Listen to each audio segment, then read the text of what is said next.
Shawn Siegele is a RotoViz.com owner, and he's best known as the original author of the Zero RB strategy that so many implement in fantasy football today.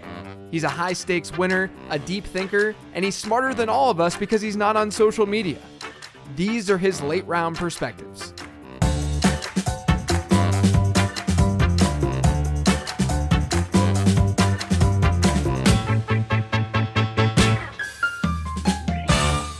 I feel like, it's one of those things we play in just so people know, we play in, I don't know, probably 10 leagues together. It feels, we play in a lot of leagues together, and we have played in a lot of leagues together for years. There's probably 5 or so dynasty leagues, and then we're always in redraft leagues together.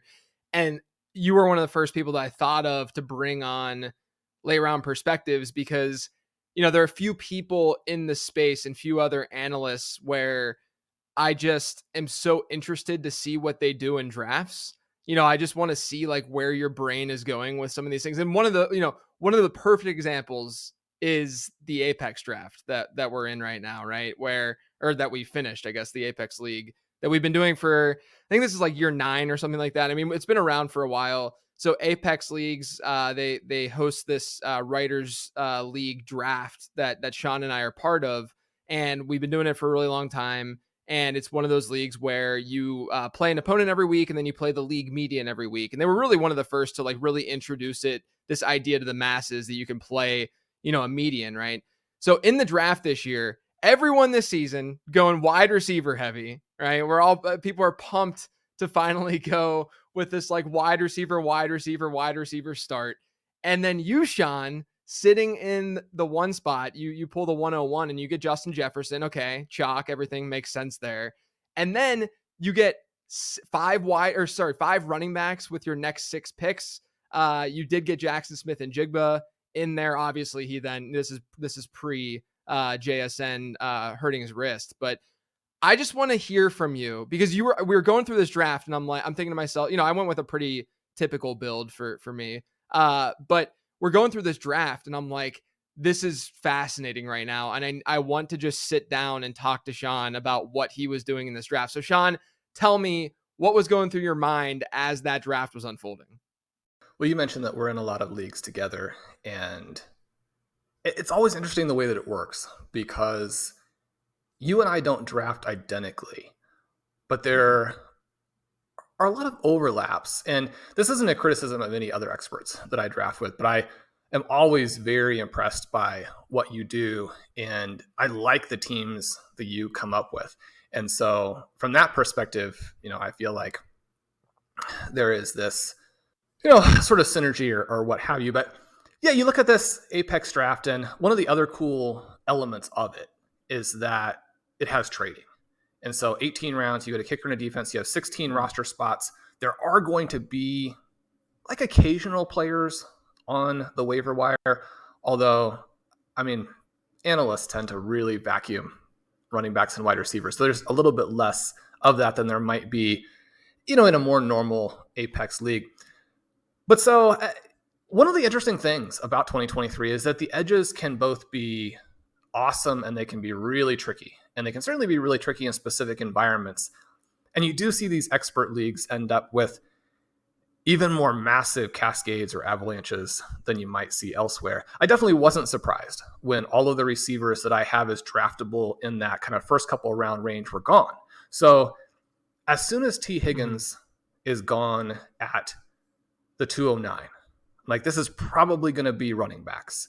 But Keenan Allen, somebody I have a pretty high grade on. Do you want to kind of go in that direction, give yourself a little protection, or take a couple of running backs and then see who comes back? Are we going to hit another tier break? One of the things that I really emphasize and force myself to do is to never draft scared and to always take the points.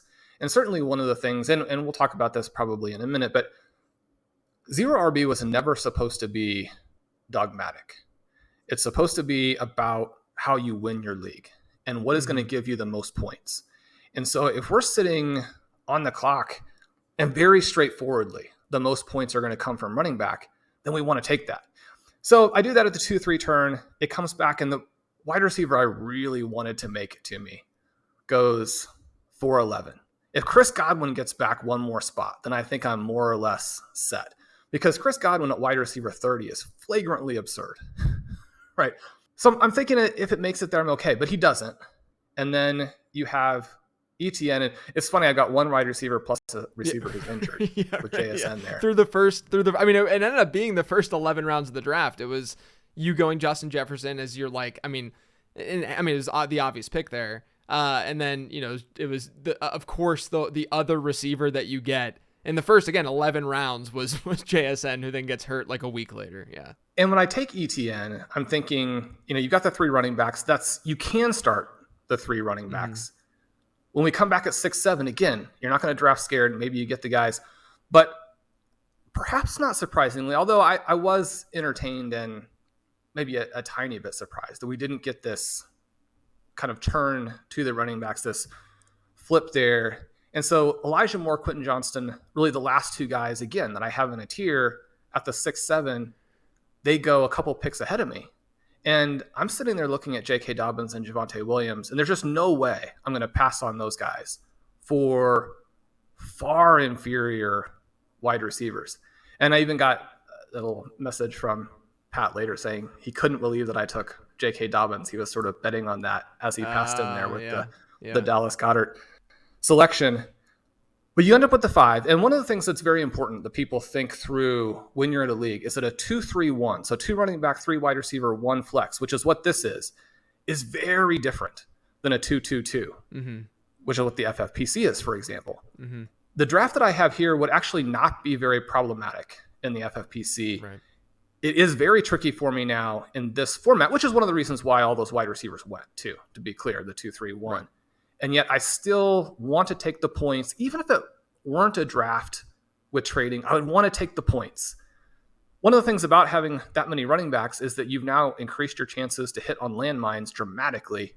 But we also arguably have the depth to overcome it. If 3 of those 5 guys hit, the running back 1, running back 2, and the flex spot are going to be so high scoring. If I think there's any way to address wide receiver late, and I had some guys that I did like and did pick, I think you have to go after the points. But it also does illustrate that, if you get on the edge in an avalanche draft, regardless of what position is avalanching, you can get in some trouble. So do you think, let me ask you this, do you have any regrets as to how things went? Because as you're talking through this, I look at the J.K. Dobbins, Javonte Williams turn that you had in the 6th round. So again, just to recap, Sean's in the 1 spot.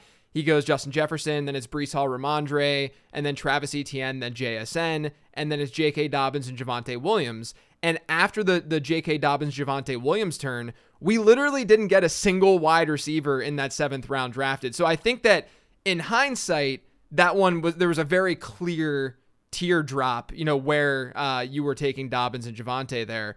But I do think I'm curious if in that previous turn with ETN and JSN, I know that you mentioned that Godwin was sort of like the end of that tier. Would you today, looking back, maybe have gone wide receiver instead of ETN, or are you okay with the way that things unfolded there? Well, I think that things continue to clear up for Dotson and Pickens. And by clear up, I just mean that the floor case continues to be solidified. Mm-hmm, mm-hmm. And you probably aren't taking that much of a risk there. Certainly with Dotson too, if McLaurin either misses time or comes back and is not quite the same in terms of being able to get open for some of those dynamic downfield passes, what have you. Dotson could easily be a guy. And I mentioned that you and I don't draft the same way, but we have a lot of these kind of echoes or what have you. You took Dotson in round 6, and frankly, I don't understand why he was there for you. People should have taken him off the board earlier. The crazy thing is if I were drafting today, because I took Marquise Brown, I was in the 10 spot, so I took him in the round before, and I kind of saw it as like this, like maybe more stability, maybe better floor, what have you. But at the same time, today, if I were drafting right now, I'd be taking Dotson over Marquise Brown for a lot of different reasons. But I also was just trying to like play the board a little bit and look at who was sort of at the turn, thinking that Dotson might fall back to me. But yeah, it just goes back to what you're saying, where we can structurally, we don't always like draft so completely different, but we can look at things maybe in a slightly different way, but we can then be led to very similar players. And then Dotson seems to be like one of those guys. Yeah. So I think that Dotson and Pickens are both possibilities there. And certainly after JSN is hurt, it's almost more that I just wish I had one of those two guys than JSN. Yeah. Because if you're just going to have the two wide receivers, you really need the other guy Yeah, to actually be able to play.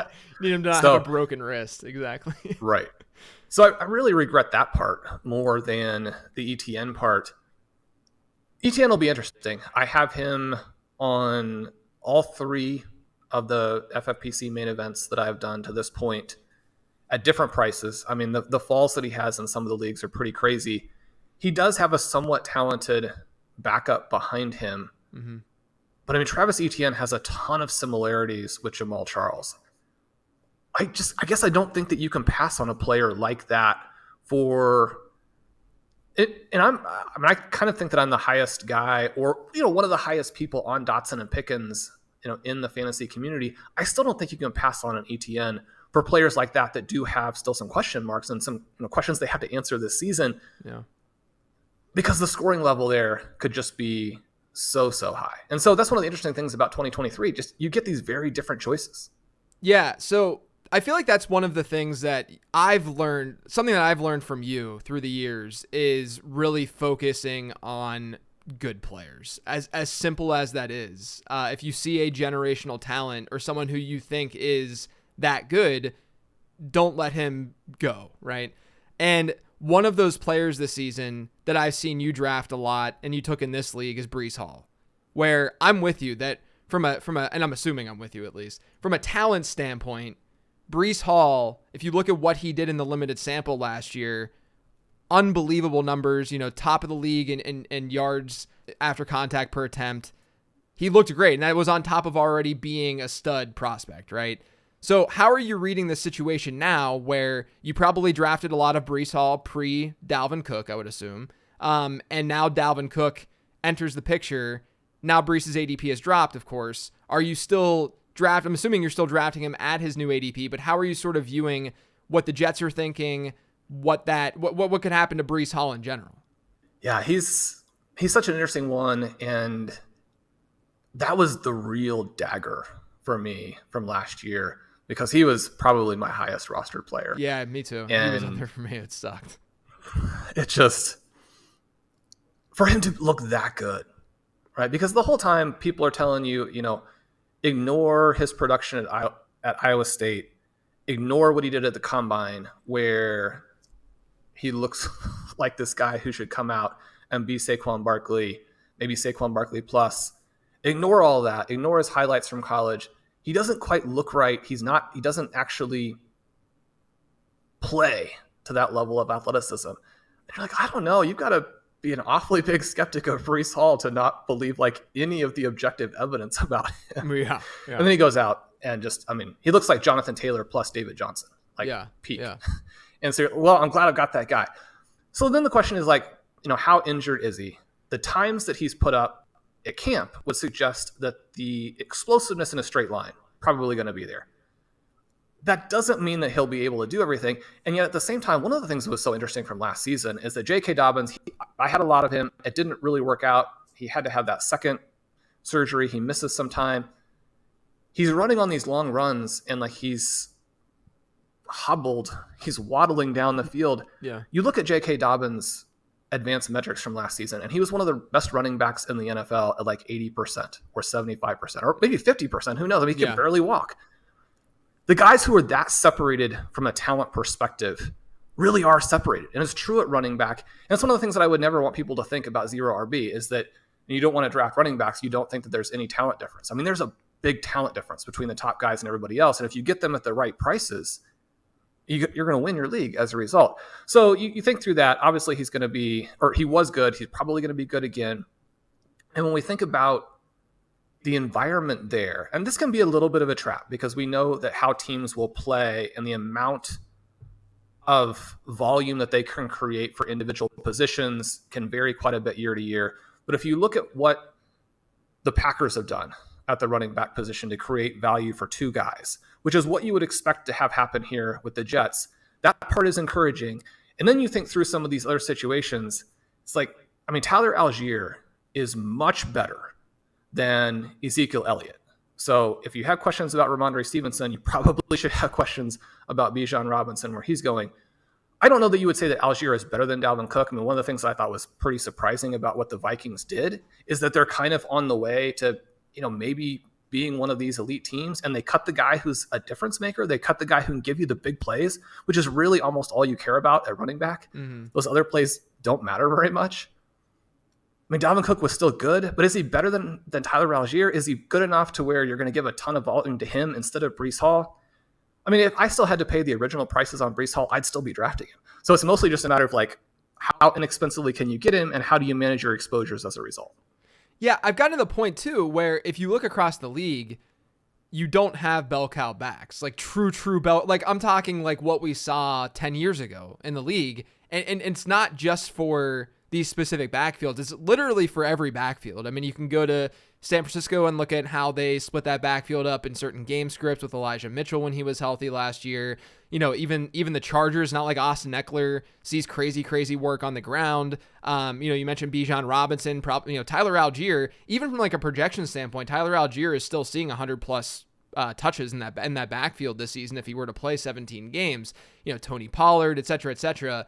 And I kind of see it the same way with the Jets.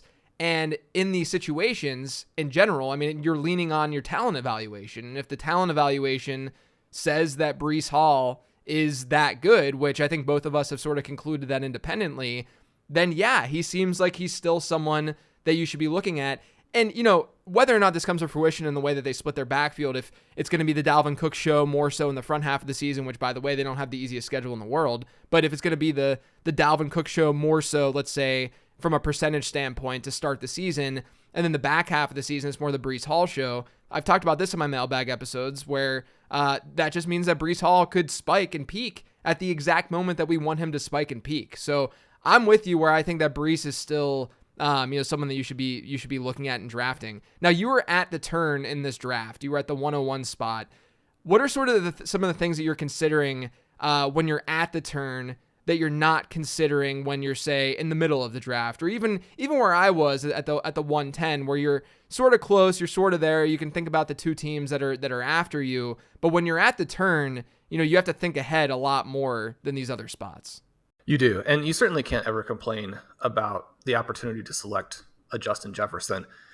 I think if you have the 112 this year, you can't complain about the opportunity to often go like Garrett Wilson, Amon-Ra St. Brown. Right. I mean, you're getting better value in round 2 than the people in the front half are going to get. So it's more balanced than it's been. But it's a huge problem that the people who were in 105, 106, 107, in a draft as tight as this one, there aren't going to be the fallers. But generally speaking, if you're in the middle, I mean, you can pick up a faller, almost every round. If you're on the edge, there will occasionally be fallers, but they're not going to be two fallers that get to you. Mm-hmm. And so you're almost creating the next wave of fallers by having to address some positional concerns. So one of the things that I've always done, and this will be something that's, much more just stylistic or conjectural as opposed to believing that it definitely works. But I like to ignore my positional needs. I like to go after the best players. I do like to grab two guys from the same position whenever it makes sense, because I do think that it puts pressure. I mean, you put a very tiny amount of pressure on, because whether you're at the edge or you're in the middle, you only get to draft 1 out of every 12 players. Yeah. Right. Yeah. But if you can put a tiny bit of pressure on the rest of the league, and if you can really kind of drive home early to the person who gets to pick one spot ahead of you in all of those rounds, that you're not going to be pushed into taking a lesser guy, and that you are willing to take players that they think don't make sense, they're not going to have some of the same options that they would otherwise have to grab somebody that you need, because they think that then, you're under pressure. So again, it probably doesn't make a huge difference, but I mean, I go after the scorers, and I want to try to put a little pressure on the rest of the field. Yeah, I mean, I think that's a good point, though, is that people don't think enough about how they can really dictate the draft when they are at the turn like that. And I think this Apex draft that we do each year is really good evidence of that, especially early on when we first started doing this league, where it's always been very wide receiver heavy versus the market, right? This league has always been one where people are just gobbling up as many wide receivers as possible. But I think even early on, when you first maybe published zero RB and the stuff on zero RB, and you were going with these wide receiver heavy drafts, and it wasn't as I should say mainstream. We'll get into that in a second, but it wasn't as well known and thought about within the analyst space even at the time.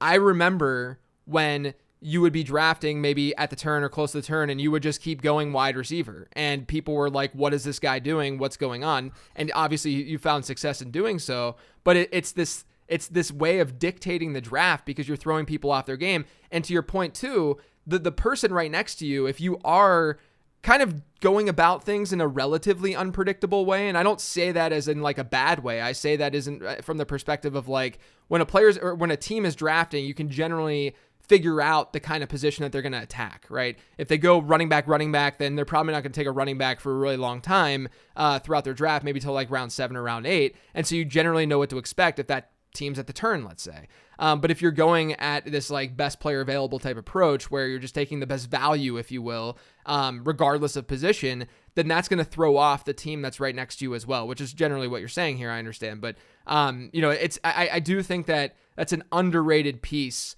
to being at the turn, even though at the end of the day, like you said, it's very, very hard to gobble up value at the turn because value is generally dropping more so in the middle of draft and such, because you can be reactive to what's going on. So we'll get to zero RB in a second, because I know a lot of people will probably want to hear about that. This year, we're seeing a little bit of a shift in how wide receiver heavy teams are going. I looked at year over year average draft position data from like my fantasy league, more home league, casual league, not necessarily best ball drafts or something. And if you look at that, the main difference really isn't the sheer number of wide receivers being drafted in the first 2 rounds. It's really just where they're being drafted in terms of it being so wide receiver heavy at the beginning of the first round. That's really the biggest difference year over year. But are you a believer now, because people are drafting that way, that we could see a running back start sort of end up being optimal this year? Do you think the market is sort of overcorrecting, or do you think that the market's just finally getting it right? I think the market is getting it right. But I also think that fantasy players individually are arguably getting it wrong a lot. And that if you look at the way wide receivers and running backs are going relative to each other now, and one of the things that I love to use to work through this, I think that projections are amazing, and I think that one of the reasons why you can actually just kind of use ADP and then say, I'm a little bit higher on this guy, I'm going to emphasize him, and not have to worry about it as much, is that projections are so tight that you can kind of take that as being sort of the value of the player. But I also, from the beginning, have faded projections a lot. Yeah, and same. We have a couple of tools that are really helpful for me in terms of being sort of individual player agnostic and looking at value, with our range of outcomes tool from Dave Cabin and our Win the Flex tool from Blair Andrews, 2 completely different ways of looking at how players are valued. And one of the things that we've always said in the past is that even if ADP is creeping in the direction of wide receivers, it's still pretty crazy like how much extra value there is at wide receiver. That's not the case this year. Yeah. It's pretty balanced. And so the interesting part, and it kind of goes back to this Apex, consideration that I had, is that there are then some ranges, I think, in 3 through 6. And again, it's going to depend on what your ADP is in the format and the leagues that you play, but where running backs actually have an edge. And at least they have a very wide range of outcomes. So you still have all of those problems that you've always had with running backs, which is that they get hurt at a very high rate, and then their backups will often give you close to the same thing. And so why would you burn those early picks? But with the guys who hit, there's a ton of upside this year. And so for me, it's not actually running back that is very appealing. It's perhaps a more controversial thing, which is to say that a lot of these guys who are young, who have been injured, and have, just extreme ranges, that they are the guys. Mm-hmm. And so I think that this year, it almost creates this environment now with wide receivers going up to where you have to go wide receiver, because you need those guys as your foundation. And then rounds 3 and 4 at wide receiver are bad. And they're bad.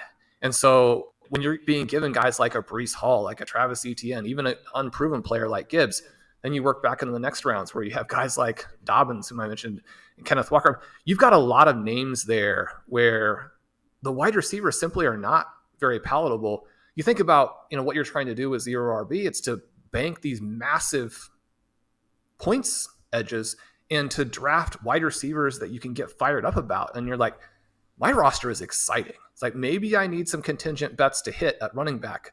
But if they do, I've got a super roster. If you go wide receiver ×4 in 2023, you're kind of looking at it like, those wide receivers don't even get me that fired up. So I think that's kind of a moment where you think, maybe I should tweak what I'm doing.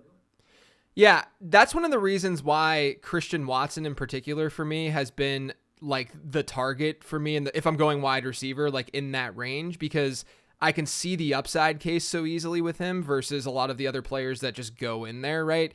I see a lot of the other wideouts in that area as generally replaceable guys for players who go in the 6th or 7th round. And so if I'm going to reach for a wide receiver, quote unquote reach, because I do think that basically at every position gets very, very flat in like the middle of the 3rd round this year, right? And so if I'm going to reach at wide receiver, I'm going to reach for a player because I'm going to get the top of a tier, right? I'm going to reach for a player who I see having that insane upside. And then in that 5th, 6th round, if I am getting wide receivers, I can at least have some insulation there, if you will, with some stability or players who can at least balance out if the downside occurs with Watson. It's one of those situations. I'm sure you run into this all the time with just the way that you approach things, but you go on a show or something and you say, draft Christian Watson this year. This is why X, Y, and Z. But a lot of it has to do with team structure too. It's not just simply that individual player. A lot of it is also what's going to be happening after I get Christian Watson or what my team builds look like.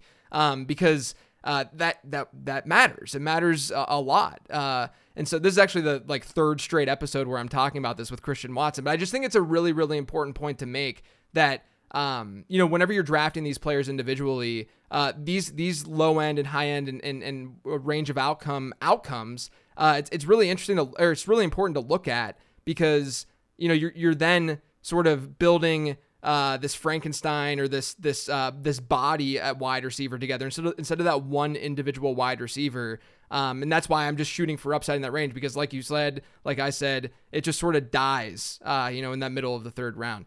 Let's talk about the zero RB strategy though, because I get frustrated by this. I can't even imagine how you get like you have to just be out of, this is probably why you're not on Twitter anymore, is because of the way that people just misinterpret and misrepresent the zero RB strategy so much. I mean, I dealt with it a little bit with the late round quarterback strategy back in the day, but not even close to what you are dealing with the way that people throw out zero RB. I mean, I've seen, someone like not draft a running back in the 1st round and claim that because they didn't, they'll get a guy in the 2nd and they're like, oh, I went zero RB, like without understanding at all sort of the thesis and the reason why zero RB exists. So first off, does it bother you that people misrepresent it so much? And then what do you think it is that people misunderstand about that strategy and why they just seem to get it wrong when they're explaining it?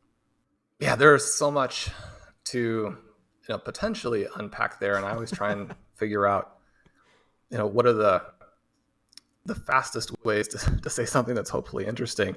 It doesn't actually bother me that much now, and hasn't bothered me for a long time. In the early going, it did more, which probably only makes sense. And I always liked the arguments that were both friendly and thoughtful. I think it's like anything else where when you put out an idea, even if you're wrong, you would kind of prefer that the opposing arguments not be mean-spirited or in bad faith. And, unfortunately you get things like that. But I mean, that's also life. I think that it doesn't necessarily bother me that much because there have been so many people within the community right from the beginning where it resonated for them and not only reached out to me and said that either changed how they were drafting and really opened them up to being able to do things that not only made their teams better, but made the experience more fun.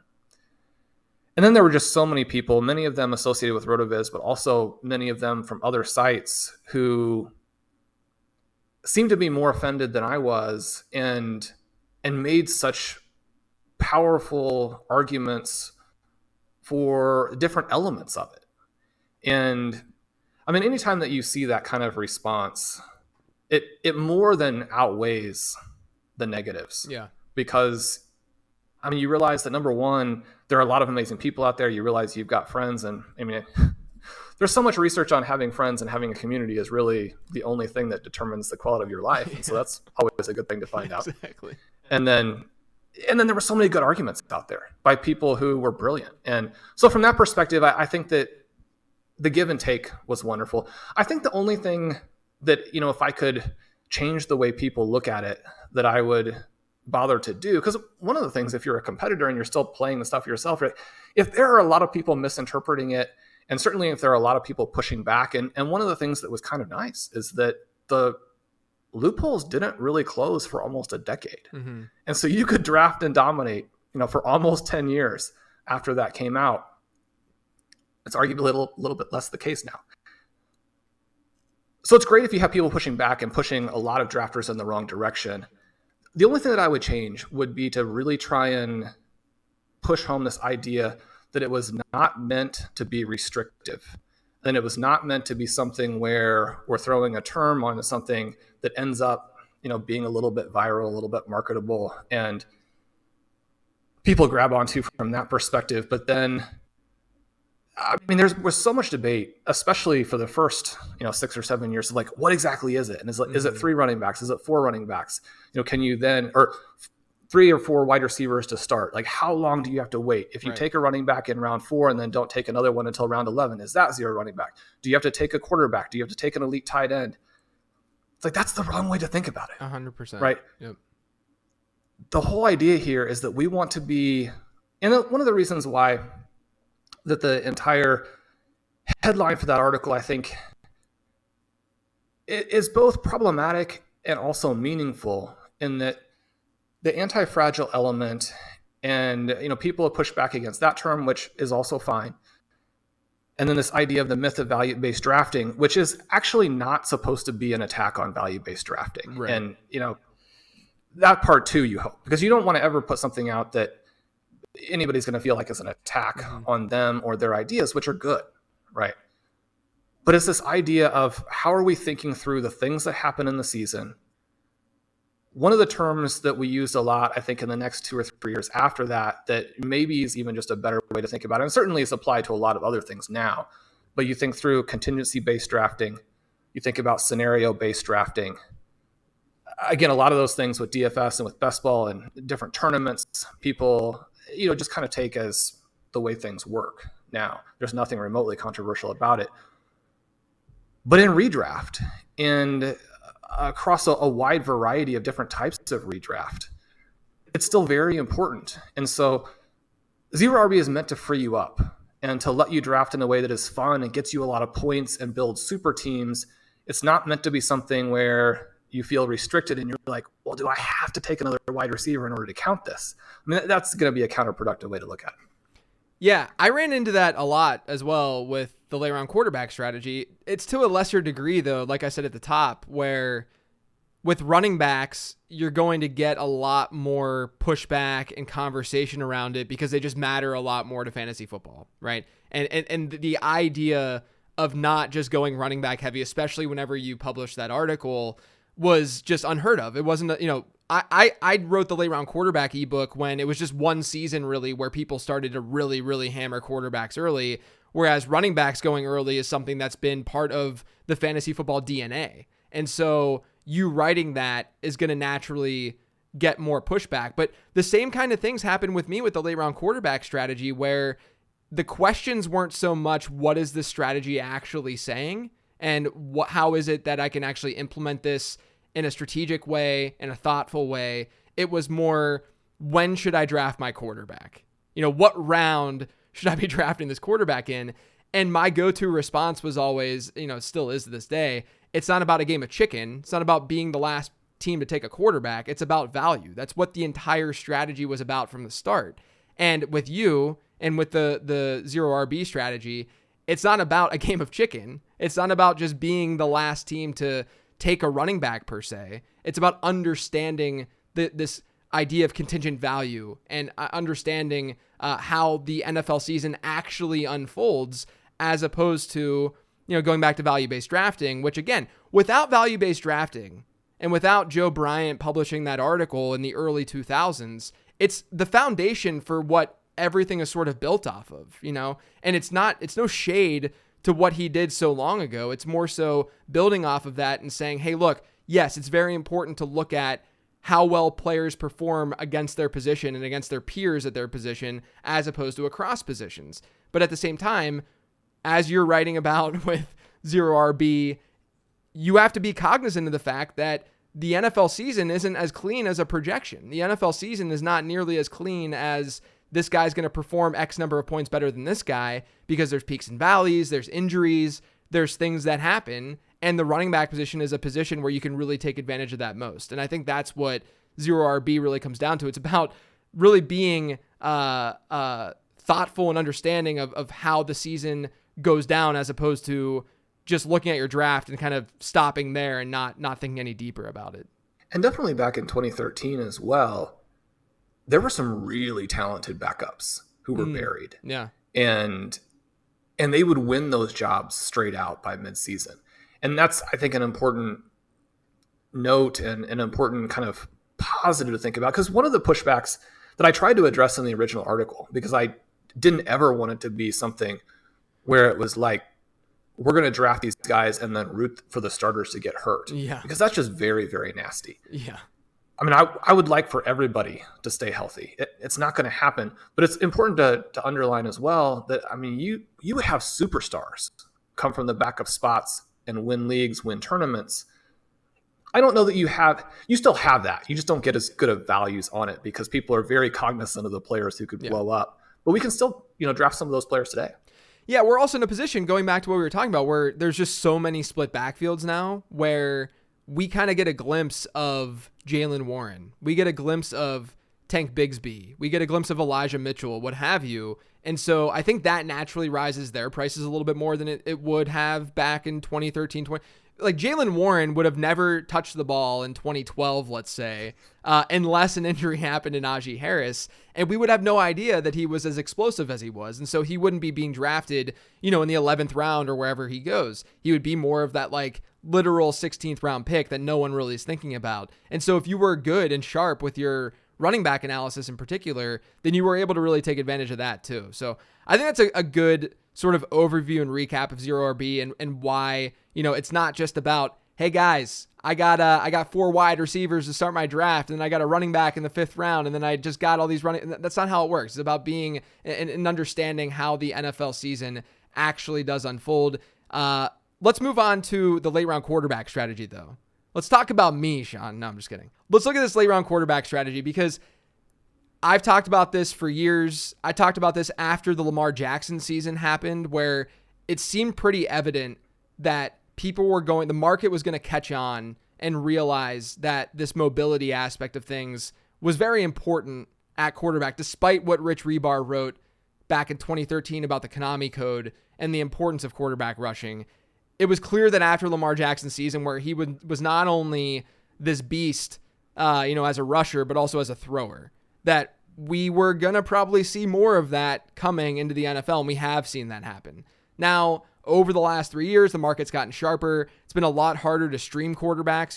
Living the Stream, my other podcast, we used to stream QB5 point per game Frankensteins. And that's not even with the ability to hold on to players. If Deshaun Watson, his rookie season, being able to just like hold on to him until he got injured and use him week in and week out. This is literally just looking at guys who are low rostered on the waiver wire. We were able to consistently give you a QB5, QB6 in points per game. The last 2 years, QB11, QB12. It hasn't been nearly as easy. So it hasn't been as effective over the last few seasons, the late round quarterback strategy. We haven't seen as many late round quarterbacks really come through and be these every week starters. But at this point, do you think that people have become too high on quarterbacks? Do you think that the big three, for instance, in Jalen Hurts, Patrick Mahomes, and Josh Allen are being drafted too high this season? What are your takes on the quarterback position? The quarterback stuff is going to depend a lot on your format. I think that if you were in home leagues, and home leagues can cover a very wide range of potential leagues, but then I would want one of the star QBs. And it kind of makes me think back to what you were saying earlier, where I did a little bit of work on this, for a home league strategy piece, and discovered that Christian Watson and Drake London, two guys where I actually have very little exposure, even though their profiles as rookies are the profiles where in year two, Yeah, they you blow could up. see them go Yeah. supernova. Right. Yeah. There are some structural concerns for me with those offenses. So I just don't have very much. Mm-hmm. But in home leagues, they're like round 6, round 7 guys, in which case you have to be drafting them, but you also have to be drafting an elite QB because you can put the whole roster together in the starting lineups. If any league that's a little bit shallower in terms of the starting lineup, I think you want that quarterback in there. Any other league, I have a real problem with it. And some of it is just, again, style and what you like to do. I think that when you and I were on a show a long time ago, I mentioned to you that I had a high stakes league once where I drafted my kicker before my first quarterback. I love it. I was at the turn, and so I intentionally did it. Yeah, you had to take the kicker above the quarterback just for style. I get it. But I've always loved really pushing the QB. And one of the first high stakes leagues that I played very heavily was the NFFC Classic, which was a 14-team format. And that was a format where if you use an early pick at QB, the opportunity cost is just so immensely extreme that it causes problems for you. Yeah. If you don't go 0 RB, it more or less causes problems for you because you don't get the overall roster and the structure that you need. Obviously, most leagues are not 14-team leagues. You could think through it from a best ball perspective, where recently we've witnessed the elite QBs generate some good win rates, but we know from a wider range, even stretching back to some of these years where you do have, that season from Lamar Jackson that you just referenced, window QB is still probably the dominant way to play it. Although you want to be very sensitive to single season trends that actually show you something new versus things that were just the shape of positional scoring for that 1 year based on injuries, based on some other types of things. I think that the way to consistently build super teams is to take the breakout quarterbacks ideally at the back end of the window. And so you think about, what would be the best way to have played 2022, even with the monster seasons you get from the elite guys. Really what you would have wanted would be to have Trevor Lawrence, to have Justin Fields. Now the Fields thing was very tricky because he actually had such a terrible first month that I had him on high stakes leagues where I cut him. Yeah. And so you actually don't realize some of the gains from that. And that's one of the reasons that I think 2023 is tricky, because there are guys going late this year where I've made an argument to some of my co-managers, like, let's stash a bunch of guys because these picks in rounds 15 to 20 are essentially worthless. Right. Not completely. I mean, there are hits. But one of the things that I do like to do is go back through my high stakes teams, including the ones that finish very high in tournaments. And you're thinking, if I finished very high in a tournament, then I've got multiple hits from rounds 11 through 20. You go back and find out that you did not. Right. Mostly those players didn't contribute. If you can stash a bunch of quarterbacks late and hit on the right guy, the return, again, in terms of being able to build a super team and the depth that it gives you at those important positions early, is just so significant. The tricky part is that drafters don't get it that wrong that often, to where the window QBs actually usually perform quite well. They can be kind of matchup-based plays. You get breakouts from that group. Just like any other position, the year 2 QBs who are going in the window are really good plays. Yeah. In 2023, you actually have to reach below that. And so you're saying, is everybody wrong about Desmond Ridder? Is everybody wrong about Mac Jones, Sam Howell, Brock Purdy, Kenny Pickett? I guess my argument is maybe they are. Yeah. I mean, those guys could be something. And if they are something, then it's going to be hard for you to compete with a Patrick Mahomes. Or you even think about last season. I mean, Pat Kerrane and I drafted Justin Herbert 103 in a dynasty superflex startup last year. And I think although the pick made sense, it's probably also the pick I regret more than any other selection I made last season. Yeah. I mean, Justin Herbert is a star, and yet because of his profile, didn't actually do anything for you. Yeah. Yeah. Can you describe what you're looking for in these quarterbacks? Like when you talk about the window, can you explain sort of what it is that you're pinpointing when you're searching for these quarterbacks that the market might not be high enough on? When we're thinking in terms of the breakout guys, I mean, I have a very high tolerance for making extremely risky selections. Mm-hmm. And so it just works nicely for me. I think that if that is less comfortable for people, I mean, that's why we get the values. That's why a Justin Fields goes where he did. It's why a Trevor Lawrence. And I have to admit being very nervous about Trevor Lawrence myself, to where, I mean, I was looking to make some moves in Superflex Dynasty leagues because, I mean, there was a chance that he was actually not the generational prospect that people had promised. And especially then if he's not going to run, you do have some problems from just a scoring profile perspective. Yeah. And yet those guys make the jump. And once they make the jump, they're going to be league winners. I do think, too, that if you're looking at pure passing guys, if the player can be, and kind of thinking redraft here as you might do it, if the player can be perhaps a matchup-based play. And the thing that I did then, so our Apex League was so tight that not only did I take those running backs early, but I also didn't feel like there were any viable selections kind of in the next group of picks. Quarterback often falls, and Denny will sometimes even not like draft a QB in the original draft and just pick one up on free agency.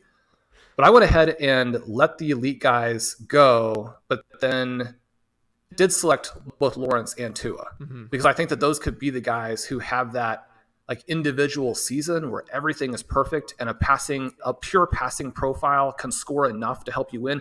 So you get two shots at it, but then also if they end up being kind of matchup based plays, hopefully the schedules work in a way that you can sort of mini stream them.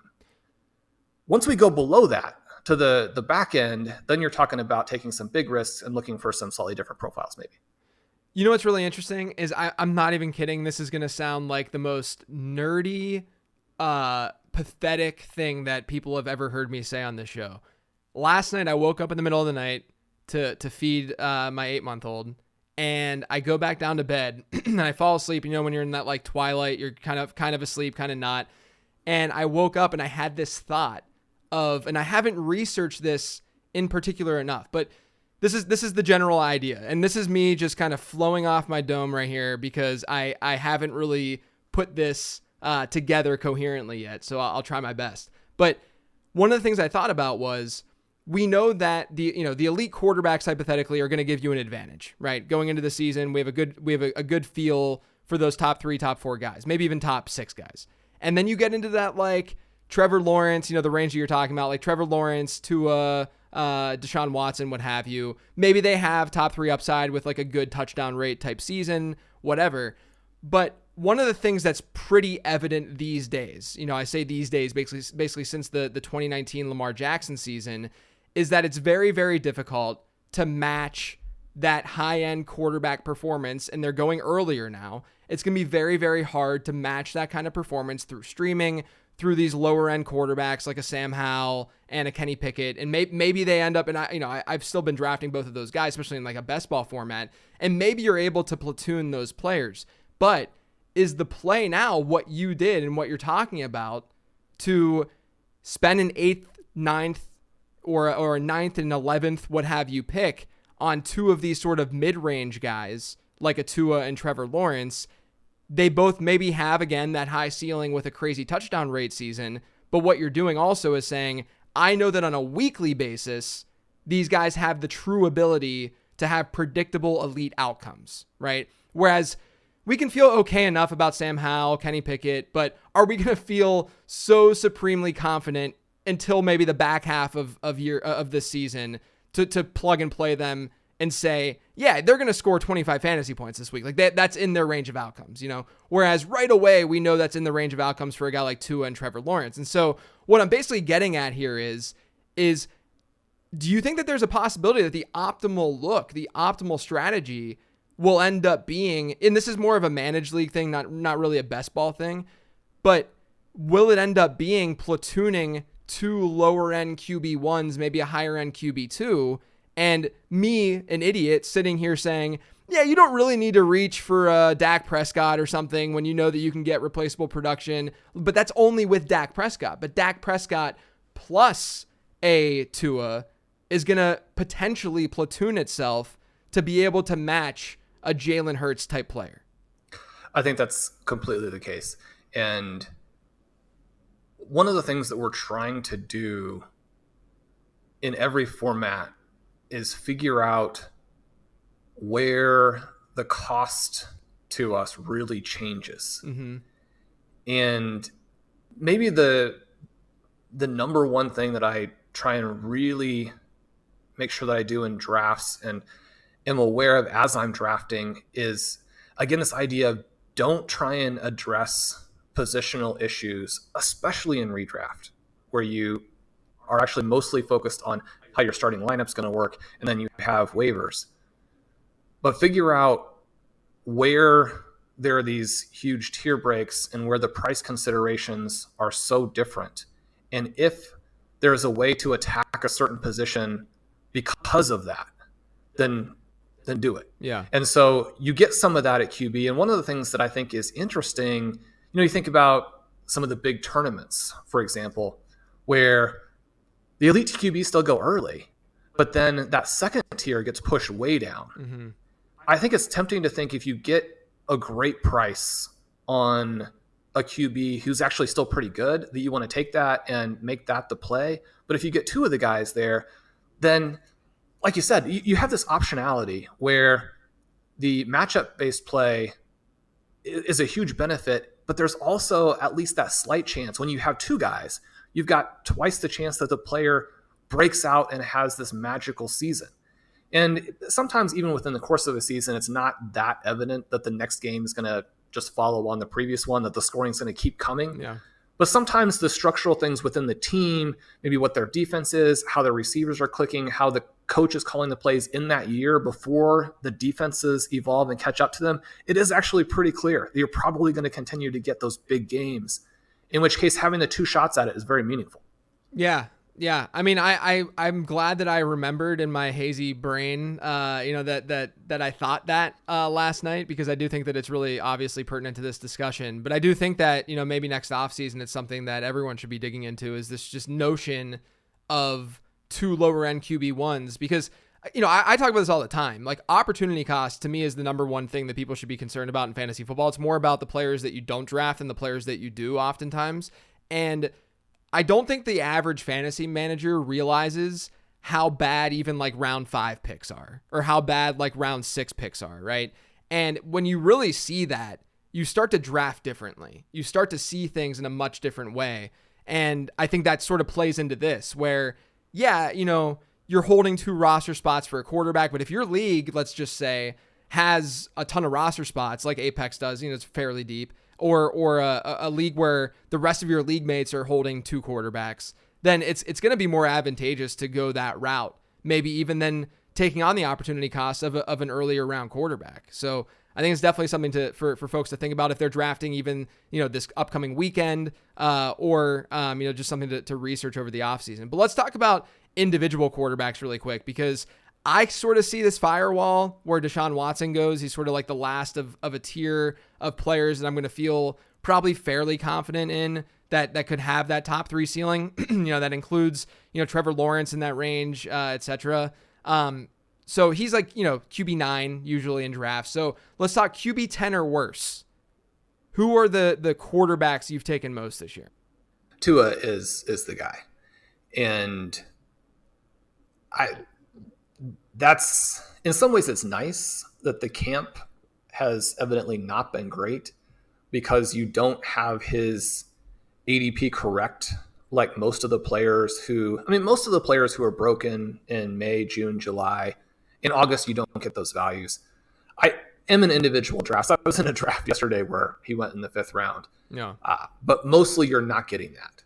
Right. And the player that I'm maybe the highest on relative to the community in the first 2 rounds, and in the first 2 rounds, everything's very tight, so it's not like people are actually very far off from each other, but is Jalen Waddle. And I mean, if Jalen Waddle closes the gap to Tyreek Hill. If they both perform well, you can say, well, there's still an issue because they don't have these peripheral targets. They're going to find some different ways to get that done. I mean, his scoring is not that different than what you expect from Joe Burrow and Justin Herbert. So why would you not take the 5-6 round discount? Yeah. Yeah. He could obviously get hurt. So you're going to need to have some other things that you build in as well. The other biggest name, and it's both exciting and disappointing as I head into my most important drafts, far and away my highest exposure is to Sam Howell. Yeah. And his ADP has taken a big jump in the last week. It has. Yeah. I mean, look, you get dual threat ability though with him. He was that dude at Carolina. And I mean, do you let the preseason and the way that because he's played well in the preseason, Kenny Pickett has too. Do you let that influence you at all? Like, is that part of your equation? And obviously you're drafting him before the preseason started, but is that helping you? It's obviously helping the market. That's why he's going higher than he was before. But is it helping you in your evaluation and feeling more confident in drafting him? It makes me feel more comfortable about the massive stake I have. So that part is nice. I guess I think the biggest thing is that it seems to have really reassured the coaching staff. And that was the biggest reason to not take him, or to be cognizant of your exposures, or to make sure you're building in other paths at the same time, is that there was a drumbeat that I think made sense, suggesting that, number one, Jacoby Brissett's actually not bad. I mean, he's one of the best backups, which if you're trying to establish yourself as an NFL starter, it's actually not great to have an elite backup behind you, because the coaching staff is going to be thinking, okay, we've got this other way we can go. Yeah. That part of it was a concern.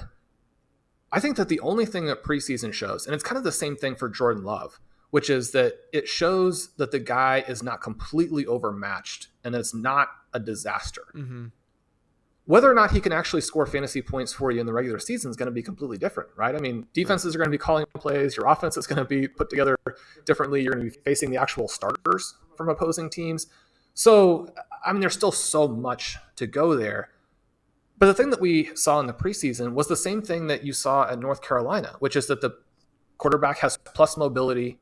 He reads defenses extremely well. Or I don't know, reads defenses, but the decision-making is very good.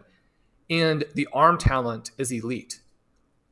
One of the things that is interesting, and a head coach has so many responsibilities. And I mean, I have some it was very important to me. It's a very kind of different scope kind of thing. I coached some Division II college tennis right as I got out of college. And I mean, there are things that as a coach that maybe you don't know about your players that you should have known. So there are some surprises, but it's this odd thing where I remember live streaming the draft with Ben Gretsch, Stealing Bananas, and every pick for rounds and rounds were like, we think that Sam Howell should go here because he should have gone in the top 10 and he's the best player available and every team needs quarterback depth. Mm-hmm. And it never happened. Mm-hmm. And now this guy is out lighting up the preseason. You're like, yes, this is what he is. This is what he has always been. Why was this a revelation to his head coach who was telling people, I didn't know he was this good? Yeah. But again, I mean, anytime that you're right, it's easy to say, oh, I was right. All the times you're wrong, you're thinking, well, there were extenuating circumstances. I wasn't really wrong. So, there's a lot of that. Basically, it's just, it's great to see him play well. And I do think he's surrounded with good weapons, and that matters. Yeah. These rookie QBs who don't have guys to throw to, we've had so many situations in the last 3 or 4 years where a college star will come up from college and play in the NFL with worse wide receivers than he is used to throwing to on his college team. And you can tell that it sets them back. And they're like, what is going on? Yeah, right. Justin Fields being the prime example of that. Yeah. So then with rookie quarterbacks, let's talk about that. Are you in or out on Anthony Richardson? We had, we did another episode together on Superflex formats on Establish the Run with Adam Levitan. And we talked about how we're in another dynasty league together. And my partner and I ended up taking Anthony Richardson 102 in that draft. It is a draft or a league where, lineups are deep. And you don't necessarily, and it's super flex, but you don't necessarily need to go quarterback in that environment, in that situation. We ended up doing it. I blame my co-manager because he's a Gators fan. Jokes aside though, I mean, I still think that Richardson was at least deserving of being in that 102 spot, but I want to talk to you about Richardson himself because it sounds like, are you in? Are you out? Are you drafting him this year? Are you worried that he's a player who just isn't very good? I've been out, but I also am not telling other people to avoid him. Mm-hmm. That's definitely not kind of where I want to be positioned. I think that his price is such that if you draft him and you're wrong in redraft, you're probably not that much worse off than someone who just takes a different position and has some other quarterbacks. Yeah. So I don't know that the downside in redraft is necessarily that significant since he's in a range where you can cover over it. One of the things that I've always emphasized and has been part of the zero RB mentality with, it's not just about not paying up for these starters, but it's stockpiling all of the elite backups, these guys who have been great college players and are plus athletes. So why would you not draft guys who have demonstrated that they're good? The problem with Anthony Richardson is that he was a bad college player, and bad college players traditionally do not do well when they make the jump. Now, the bad college players who do, and this is kind of more position independent, but you can certainly see why it would apply to quarterback as well. It's usually a trap to say a guy's an elite athlete, he's going to do something different than he's done before. And yet the players who do something different at the NFL level than they've done in college do tend to be the elite athletes. Mm-hmm. And then you have a guy who didn't have a ton of experience, so maybe he's just not there yet. It's a difficult jump to make as an NFL player. So I think there are some problems with the statistical profile. One of the things that I think you can get in trouble with, but is interesting to me, is that the true college football guys that Colin and I would bring on OT would all say, look, the important thing for you to know is not that he's not a good athlete and that he couldn't make some jump, but he's actually a worse player even than the numbers look like. Mm. I mean, so you're having the guys who follow it really closely say, look, this guy's overmatched as a college football player. The jump to the NFL is huge. Now, I do think that 31 other teams, I would be pretty out. In this coaching environment, I mean, what you want as a player who gets selected in the NFL is for your coaching staff to know how to use you and to be elite at what they do. And I think that he has that. Yeah. So that part is pretty encouraging.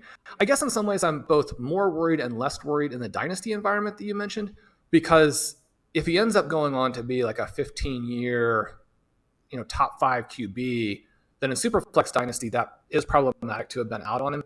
But I also think that people don't necessarily understand how the scoring works in a lot of leagues, to where running backs and wide receivers are actually more competitive in the Superflex. And I wrote this big Dynasty piece on that topic recently. I think for Anthony Richardson to be a really good pick at the 102, then not only does he have to hit, but also Gibbs and JSN have to miss. Mm-hmm. And so then you have to have two things, where you have to have a guy who wasn't good in college be good in the NFL, and you have to have guys who were superstars not translate it that well. Now, again, I mean, you can still, if he hits, you're going to be fine. You don't really care what happens with those other guys. But if you've taken JSN or taken Gibbs, I think you're in a pretty good position, unless those guys get hurt, because you can always get hurt. I also think with quarterback in Superflex, we know it's currency. We know that people will pay for quarterbacks, and they do both in startups and as obviously the league goes year in and year out. I do have this feeling, and I wonder if you agree or not, that even if Anthony Richardson is fairly bad this year, but he shows flashes of that athleticism a la Justin Fields, and they are invested in him the way that they're invested in him. Now, this went south with Trey Lance, of course, but if the Colts are indeed invested and they give him more than just this year, more than just his rookie season, like he's good enough. And I think that, the bar to get a second year as a starter is probably not that high in this environment, given the investment and stuff with most quarterbacks, most situations, because unlike Trey Lance, where the 49ers were competitive and needed to win immediately, I don't know if the Colts have that mindset and mentality right now, which is why Jonathan Taylor, by the time that this show goes out, he may or may not be a Colt. I have no idea. We have no idea at this time, but which is why there's at least rumors that, he's not going to be on the Colts. And so my thought with Anthony Richardson, strictly from a value standpoint, is that if he doesn't show up in year one, his market value still might maintain relatively well, and you should force the issue to flip him, as opposed to, taking on that sunk cost, because, you could go either way, understandably so, with like a Justin Fields right now, depending on how you evaluate him and think that he is as a quarterback. But if you don't see signs, from Richardson as a passer in year one, he should still score a decent number of fantasy points because of his legs. I'm not saying that he's going to be, I think that there's an outcome where he's elite. There's certainly that outcome. Like it's part of his range of outcomes. But I'm not saying that he's going to score even more than 17 or 18 fantasy points per game. But if he gets to that point, chances are the market is still going to be in on him enough. And so that's sort of the cost benefit that I'm looking at. I agree with you from the standpoint of like profile of a Gibbs or JSN and the stability of that profile and the upside of that profile. Yeah, definitely over an Anthony Richardson type.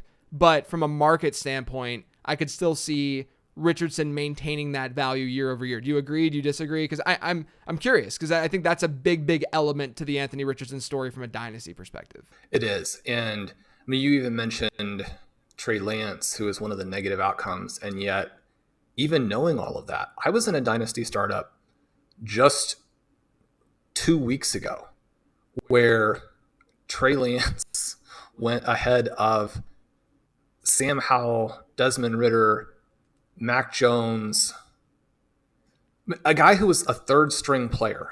Right. Went ahead of clear starters who actually have interesting things about their profiles. So you're going to be able to hold some. And I think that as long as the dynasty manager has the right type of discipline where, it can be hard because people do want to win at some point. Mm-hmm. And yet if you can select young players, and certainly if you're in rookie drafts, you have to select young players. Yeah. But when you're thinking about the startup, this ability to select young guys, because even the misses hold enough value to where you have that option of if they hit, they're going to skyrocket in value. If they miss, they're going to lose a little bit of value. And you actually need to move off of both types of player a little bit every year and kind of keep that almost perpetual money machine going there for you. Yeah. So as long as you have the discipline to do it and not sit on these guys who have failed, or not sit on all of them, you may have a few personal favorites where you're like, I just really want to see what Treylon Burks is going to do, even though we know that generally speaking, that profile needs to do better than what he did as a rookie. Exactly. Right. But in general, you got to be moving these guys. Yeah. Shawn, this was awesome. It was great to talk to you. I'm so glad you were able to hop on. We haven't had a show like this in a minute, so it was really great to just kind of talk game theory a little bit, talk about some of your favorite targets. Why don't you let everyone know where they can find you, because you are not on Twitter, but where can everyone find you? Yeah, thank you. We have lots of fun stuff up at rotoviz.com, including in the past week, the top 15 zero RB candidates countdown list. Would love to have everybody over there. Ben Gretchen and I do Stealing Bananas every week, pretty frequently there. Have a lot of fun with that. Ben obviously is amazing. Colin Kelly and I do RotoViz Overtime, and Colin has this amazing Irish voice and brings this unique perspective from across the pond. And then Peter Overzet and I draft underdog teams every Wednesday morning as part of the Best Ball Banana Stand. Love those three gentlemen. They do an amazing job. It's such a privilege to get to do podcasts with them. And the podcasting has really been what has redeemed the decision to not do social media, because I do get so much great interaction that way. And I appreciate you so much bringing me on. I love talking with you. You may end up cutting this part, but we get a lot of feedback that from people who are Stealing Bananas and ship chasing fans, where they're like, we love you guys. And then also like, we know JJ isn't exactly part of that, but we love JJ too. So you're the other person that gets thrown in constantly there. People love you. I love you. This was a blast. I appreciate it, man. I really, really, really appreciate it. You can follow me. I am on Twitter at Late Round QB. Definitely check out the Late Round Draft Guide over on lateround.com. As always, thanks for tuning in.